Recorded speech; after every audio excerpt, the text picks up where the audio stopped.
ছাদ বাগানে সবাইকে স্বাগতম। তো বন্ধুরা, আজকে আমরা দেখব যে ক্রোটন গাছের পাতা থেকে কিভাবে শিকড় তৈরি করা যায়। দেখুন, আমি এখানে কিছু পাতা নিয়ে এসেছি, বেশ কিছু পাতা, এখানে 6টা পাতা রয়েছে। তো এই পাতাগুলো আমি ভেঙে নিয়ে এসেছি। তো এই পাতাগুলোতে যে ভাঙার পরে একটা কষ মতো বের হয়, সেই কষটা আমি এই জলে ধুয়ে নেব। আপনারা ধুয়েও নিতে পারেন কিংবা কোনো কিছু দিয়ে মুছে নিতে পারেন, কোনো কটনের সাহায্যে মুছে নেবেন, তাহলেও হবে। তো আমি এখানে একটা টব নিয়েছি, এই টবে এই পাতাগুলোকে এইভাবে সাজিয়ে দেব।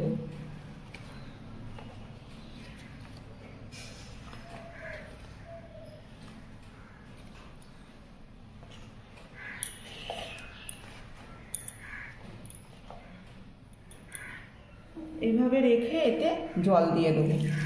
আমি এখানে ফিল্টার করা জল ব্যবহার করছি, আপনারা ফিল্টার করা জলও দিতে পারেন কিংবা যেই জলে আয়রন নেই সেই জলটা ব্যবহার করতে পারেন। এবার পাতাগুলো দেখুন ঠিক কতটা জলে ডুবে রয়েছে। এই দেখুন, পাতাগুলো কিন্তু এই পর্যন্ত ডুবে রয়েছে, মানে এতটা পাতা যেন ডুবে থাকে সব সময় জলে। আর জল 7 থেকে 8 দিন পর পর পাল্টে পাল্টে রাখতে হবে। তার মাঝখানে যদি দেখেন যে জল কমে আসছে, 2-3 দিনের ভেতরে জল কমে আসছে, তো এতে আরেকটু জল দিয়ে দেবেন। এইভাবে মোটামুটি যেন পাতাটা এত পর্যন্ত জলের নিচে থাকে। এবার এই পাতাগুলোকে এরকম জায়গায় রাখতে হবে যেখানে সারাদিন একটা পরিষ্কার আলো আসে। অন্ধকার জায়গায় আমরা রাখবো না, যেখানে পরিষ্কার আলো আসবে ঠিক সেরকম জায়গায় এই টবটাকে রেখে দেবো। তো বন্ধুরা, পাতাগুলো রাখা হয়েছে জলে প্রায় 25 দিন, মানে আজকে 26 দিন। 25 দিন পর আমি এই পাতাগুলোকে তুলে দেখব যে কত শিকড় হয়েছে। এছাড়া তো আমি 7 দিন 8 দিন পর পর জল পাল্টিয়েই কিন্তু রেখেছি, কারণ জল পাল্টিয়েছি, এই টবটাকে ধুয়েছি, তারপরে কিন্তু আবার পাতা এইভাবে রেখেছি। তো এইভাবে রাখলে শিকড় আসতে খুব একটা বেশি দেরি হয় না।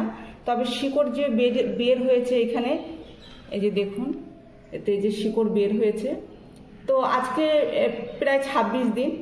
তো 26 দিনের শিকড় কিন্তু এত বড় বড় হয়ে গেছে। আর এই যে শিকড়গুলো যে বেরানো শুরু করেছে, এটা প্রায় 14-15 দিন পর থেকে আমি দেখেছি যে ছোট ছোট শিকড় বের হতে শুরু হয়েছে। আর শিকড়গুলো এরকম বড় হতে আজকে 26 দিন মতো সময় লেগেছে। তাহলে আমরা যদি এইভাবে পাতা জলে রাখতে পারি, তাহলে দেখুন কত সুন্দর কিন্তু শিকড় বের হয়ে যায়।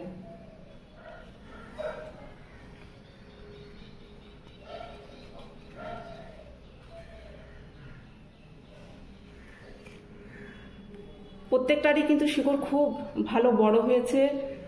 আর এর কিন্তু শিকড় এই দেখুন, এই সবে আসছে, এই যে একটা দেখা যাচ্ছে। তাহলে কিছু কিছু পাতা কিন্তু একটু দেরিও হতে পারে, তাই সবসময় ভাববেন না যে আমার গাছের পাতার শিকড় আসছে না কেন। পাতা যদি এরকম টাটকা থাকে তাহলে সেই গাছের পাতায় কিন্তু শিকড় আসবেই।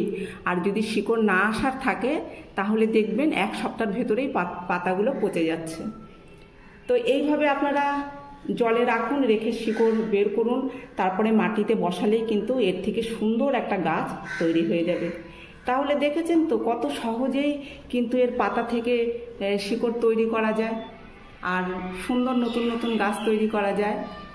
আসলে আমরা নার্সারি থেকে কিনে এনে বসাই, যদি কোথাও কাটিং পাই তো কাটিং থেকেও করতে পারি, কিংবা যদি পাতা পাই শুধু 2টো পাতা এনে জলে রেখেও কিন্তু আমরা এরকম শিকড় গ্রো করে তারপরে মাটিতে বসিয়ে কিন্তু নতুন গাছ তৈরি করে নিতে পারি।